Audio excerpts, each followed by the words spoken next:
Y'all mean to tell me that a team with no defense, no depth, and a third star who might not want to play third fiddle are the favorites to dethrone the defending NBA champion Los Angeles Lakers? Y'all lost your damn mind. I was fighting some demons, and if it I'm deep in, I was raised in the... Yo, let's get it.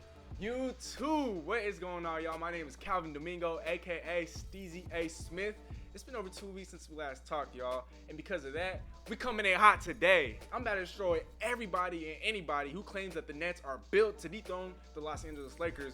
But first, if you will, don't forget to hit that subscribe button, smash that like button. Be sure to tell your mom to subscribe, tell your girlfriend to subscribe, tell your kids to subscribe, and your dog, and smash that like button for a brother. Don't forget to follow our official Instagram on Instagram at SteezyASmith. Support your local small business. Our link to our merchandise will be in the description below, and I can't thank y'all enough for showing love. Without further ado, let's not waste any more time. Let's dive right into it, y'all. My first concern with the Brooklyn Nets is their defense, or lack thereof. When examining their starting lineup, Kyrie Irving, James Harden, Kevin Durant, Joe Harris, and DeAndre Jordan. There isn't a single plus defender in that lineup, and if your best defender is going to be a superstar who's coming off a ruptured Achilles, I think you're in for a whole lot of issues this season. As we all know, Kyrie Irving isn't as adept on defense as he is on offense. James Harden, we've all seen his lapses on defense the last couple of years, and while he's grown on that end of the floor, he's still an average defender at best. Joe Harris can shoot the lights out, but let's face it, he can't play any defense whatsoever. And DeAndre Jordan, he's overrated and too old. He's past his prime. Even back then in his prime, he wasn't the defender that everyone touted him to be. And now that his athleticism is on the decline and you're expecting him to be your rim protector, I think your team is in a whole lot of trouble, especially considering the fact that to get James Harden, not only did the Brooklyn Nets give up 4 unprotected first-round picks, the right to 4 different pick swaps, but they also gave up their best and most promising defender in Jarrett Allen. Can't also forget, they also gave up Karis LeVert, but that's a topic for a different day. Going back to that lineup, they have no defense whatsoever, and even when I'm looking at the bench, Jeff Green, Bruce Brown, Timothy Luwawu, Cabarrot, this team has no depth. If any of those guys are playing, or if any of those guys are coming off the bench for your team or for a title contending team, then your team doesn't have very much depth.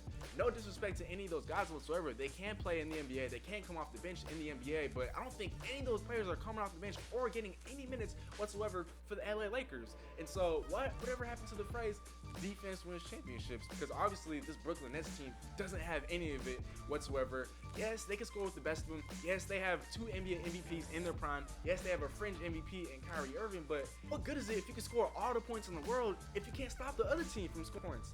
And yes, I understand James Harden is reunited with Mike D'Antoni, and we all saw all the magic that they created in Houston all those years, but again, defense wins championships. While that hasn't been the case for every single champion of the last 10, 20, 30 years, defense is still important, and this Brooklyn Nets team is missing a whole lot of it. And depth.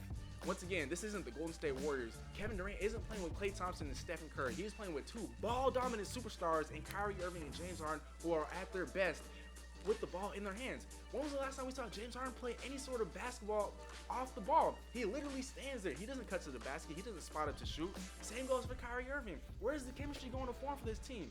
Even if it does eventually come together, how long is that going to take? As we saw with the Clippers last year, you can't just put a whole lot of talent together and expect them to work it out, because as we saw with the Clippers, they choked en route to being knocked out in the second round against the Denver Nuggets last year. And as we saw with the Heatles back in 2010, 2011, that team didn't even win a championship in their first year. Going into my third issue with the Brooklyn Nets, is Kyrie Irving even willing to play third fiddle next to these guys? We saw that in Cleveland, he wasn't willing to play second fiddle next to LeBron. And I understand that in Brooklyn, he was willing to play second fiddle next to Kevin Durant simply because of the fact that they're best friends. But he isn't best friends with James Harden, and now that he has to play third fiddle, is he going to be happy with that? Is he going to be compliant with that? What if he sat out all these games because he knew that a James Harden trade was coming and that he wasn't going to be happy with that? But let's say he is happy and let's say he does play. Can these guys coexist? Can these guys play off the ball? Who's going to sacrifice the most? Who's going to play the Chris Bosh role? Who's going to play the Kevin Love role? There's simply way too many questions that this team has to answer for all y'all to complain, or for all y'all to say that this team is good enough to dethrone the Los Angeles Lakers. Look, let's look at that Lakers lineup real quick. Dennis Schroeder, LeBron, KCP, AD, Marc Gasol. Off the bench, you have Taylor Horton Tucker, and you have Alex Caruso and Kyle Kuzma, and all these guys, all these boys, all these brothers. You mean to tell me that Brooklyn Nets team with no defense and no depth is supposed to compete with that Lakers team? No, that team is still far and away the best team in the NBA, and they're going to be your defending NBA champions for a long, long time to come. The Brooklyn Nets, I expect them to be in the NBA Finals. I expect them to come out of the East, but don't expect them to win the NBA title. Let me know in the comment section below, y'all. Am I tripping? Do you guys think the Brooklyn Nets have a chance to compete with the Lakers in the NBA Finals if that matchup were to happen this coming season? Smash that like button. Don't forget to subscribe. Tell a friend to tell a friend to tell a friend. That's gonna be it for today, folks. Hope y'all enjoy. And Steezy out.